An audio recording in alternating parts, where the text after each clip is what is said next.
G'day guys, welcome back to my channel. My name is Wildkard. Thank you for watching the Wildkard Rugby Show. Like, comment, and subscribe. And yes, you are here today because I actually can't believe this. The Fijian Drua has just beaten the #1 ranked team in Super Rugby, and that is the mighty Chiefs.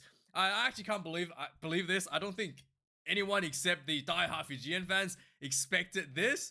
The Chiefs has been looking like the strongest team so far this season, probably the favorites to win Super Rugby. To be just completely grinded down in a bit of wet conditions with some heavy raining early in the game was quite unexpected actually. Especially the Chiefs started out really strong. 2 tries on the board. Fijian Drua look like they're probably going to just be rumbled over by the overpowering, forward pack of the Chiefs. And the Druas pulled themselves back. They played the kicking game really well. They exploited the Chiefs. They play with the Druas play with more adventure and more, more, expansive style. They match the kicking game. They match the breakdowns. They match the physicalities in both offense and defense. The Chiefs did the physical rumbling through for their tries. The Druas came out and said, we can do that too, and match that. They did the scrum really well. And the most important part, to my surprise, the Chiefs were the ones that suffered way more penalties than the Drua. The Chiefs were the ones having discipline issues this game, and the Druas did really well to keep themselves, recognizing that the Chiefs had that line out more danger and pretty much didn't give away any penalties. That was, that gave the Chiefs an opportunity to have a line out set up inside their 22, right? They did really well to hold that off, and really, really well played by the Druas. This was pretty much trench warfare out there. The rain was really heavy early in the game, and it was just mud all over the place, and the Chiefs players was just like everybody, not just the Chiefs, but everybody was struggling through the mud.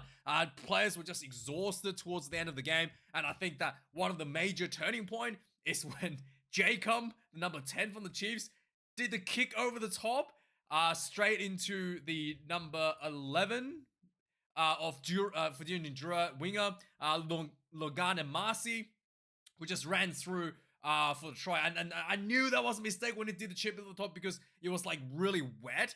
And you can see the Chiefs players went up to try to pressure the chip. And because the ground was wet, they couldn't actually pivot themselves appropriately to make the tackle because it was slippery. They can't just turn sharply like they normally would if when the ball carrier makes a turn, right? So they couldn't do that turn and then just allow the Fijian Logani Marcy ran through and chipped over the top and ran through for a try, pretty much the winning try of the game. And that was, when I saw that, immediately I thought, that was not really smart, but it happened. And also this kind of show how important Damian McKenzie is to the Chiefs team. Probably the biggest elephant in the room. Probably should have talked to him right away. Damian McKenzie is obviously injured. He had a bit of a knee issue from last week's game. And without Damian McKenzie, the kicking game is not nearly as polished. There was some kicking that's just like going over too far, and then there are the kicking like the Jacob kick, just really not good enough. Like you can't just put the ball down the middle of the field straight to a Fijian Drua winger running onto it on full speed, and that is just like a disaster waiting to happen, right? And that really show how important Damian McKenzie actually is for the overall success of the Chiefs team. And we'll have to see how Chiefs fare next week. You can't really take any credit away from the absolute outstanding job from the Fijian Drua and their 4-pack to pull themselves out of the ditch in the second half to win this game, right? They were behind at half time, and they pulled themselves out and won the game in the second half. So let's have a look at the match stats, and I think you'll be very surprised by some of the match stats here. 329 run meters to the Druas, to 248 to the Chiefs. It is understandable, the rain, that you wanted to be more kicking. You don't want to run too much, but the Druas, they were happy to run at you if you're given the opportunity. 17 turnovers against the Druas to the Chiefs 9. The conditions was wet. They weren't able to cope with it perfectly, but hey, that did not deter them from playing adventurous and try to put the Chiefs on the back foot. Tackles made 123 for the Endurance, 18 tackles made, 124 tackles made for the 18 tackles missed for the Endurance, 124 tackles made by the Chiefs, 27 missed tackles. So the Endurance defended better than the Chiefs too, and it almost looked like the range just slowed down a lot of the Chiefs defenders, and the rush defense just didn't quite work because of the slower conditions. But yeah, there's something definitely needs to be looked at when it comes to how the rush defense should operate, maybe in the rain and heavy conditions like we saw out there today. 35 kicks in play from the Endurance, 29 for the Chiefs, 998 kick meters and 937 for the Chiefs. Like, very high kicking meters for both teams. Like I said, the Endurance, matched the kicking game because of the conditions quite well overall. Lineouts was a bit sloppy. Obviously, the rain involved. 5 loss out of 14 for the Endurance, 6 loss out of 13 for the Chiefs. Still better completion rate for the Endurance as well in the lineouts. Scrum was quite even. I thought there was a few scrum probably could have got a penalty either way. Damien Murphy, Australian referee, probably don't really know what he's looking at.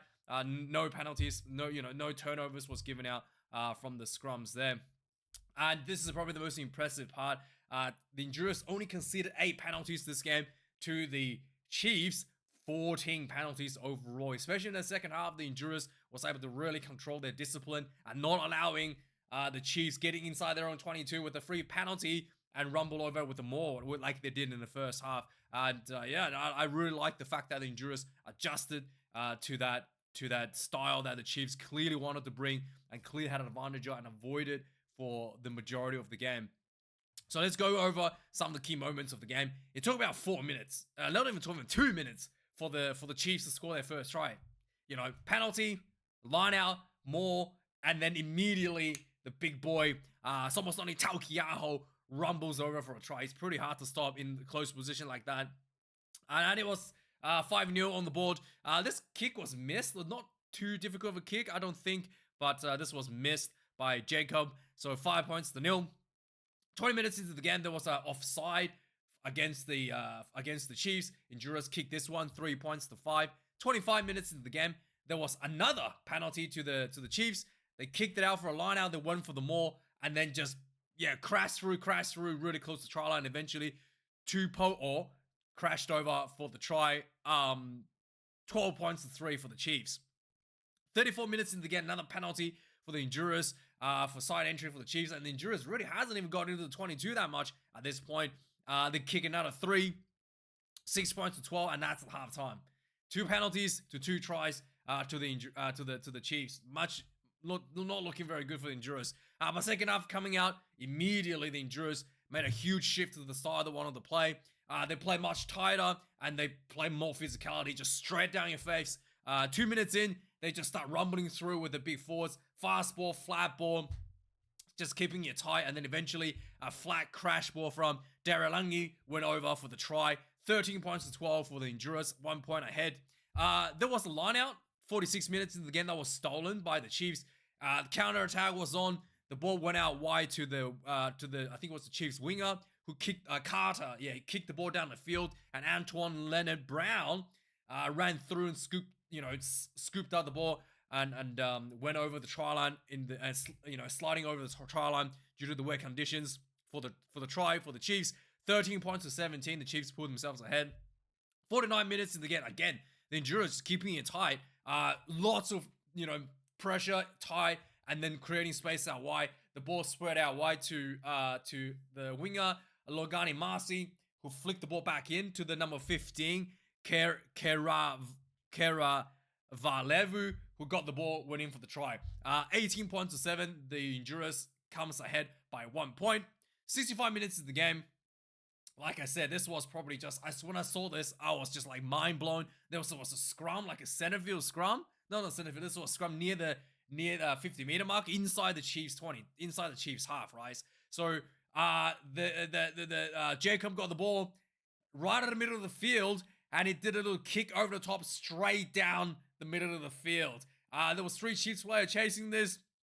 This landed straight in the pocket of Logani Marcy, ran onto it on full speed, and all 3 Chiefs players was not able to adjust their their direction due to the wet conditions. And then Logani Masi just ran straight through. He kicked the ball down the field, ran in, and slammed the ball down as he went over the try line. 25 points to 17 to the Honduras. 76 minutes of the game was very tight. The Chiefs looked just really grinding out to a hold. The players were exhausted. Honduras got another penalty after sustained pressure right in front of the goalpost. They kicked this one, 28 points to 17. At this point, pretty much the Honduras had it won, but the Chiefs was relentless trying to get a bonus point. They played all the way to 82 minutes on the clock. I think they had a penalty again, something that the Honduras was avoiding the whole game. Finally, the Chiefs was able to get some sustained pressure inside the Honduras 22, and everybody was just pounding, pick and go. Eventually, Tupuvai, the big man, crashed himself over with pure physicality. 28 points to 24. A huge win for the Fijian Honduras, and history-making win for the Fijian Honduras. Toppling the #1 team in the Super Rugby this season so far. And yeah, Damon Murphy, the referee, it is what it is. I think he did an okay job tonight. In the rain, it's a bit hard. I mean, there was a lot of slippery stuff going on out there. But I think Damon Murphy controlled the game quite okay considering the conditions. But anyway, let me know your thoughts. Like, comment, subscribe. Thanks for watching this video. And I'll see you guys a bit later for more reviews and the Six Nations later in the later tonight. Cheers.